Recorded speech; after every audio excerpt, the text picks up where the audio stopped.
Hiya there, folks. Root Beer here with question number 20 on our grade 8 Gauss paper. In triangle PQR, a line segment is drawn from P to point S on side QR. So QSR is a nice straight line. If triangle PQS and PRS have the same area, which of the following statements must be true? Ooh, it's an interesting logic question. Okay. So we've got a whole bunch of lengths being equal. PQ equals PR, so that would be these two are equal. PS equals PQ, so that would be these two are equal. QR equals PS, QS equals SR, and PQ equals QR.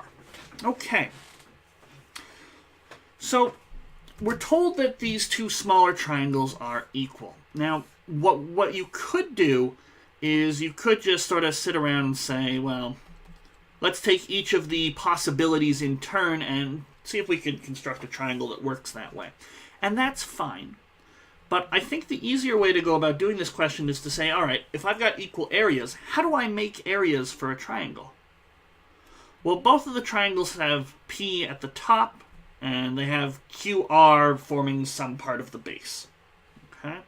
So if I drop a perpendicular, maybe H, well, the area of the triangle is 1/2 base times height. So the area of PQS is 1/2 QS times H.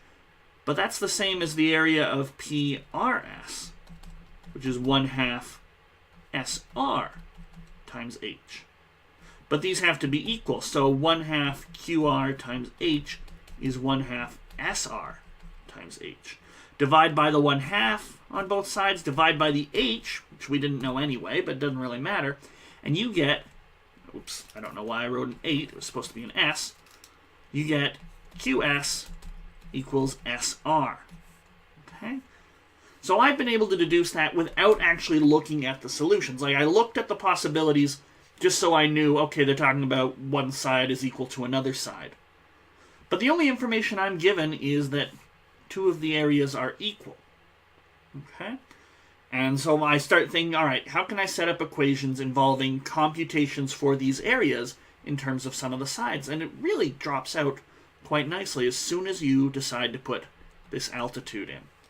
So QS equals SR is what we're looking for. QS equals SR, there it is, and that is an answer of D. All right, so that finishes up question number 20.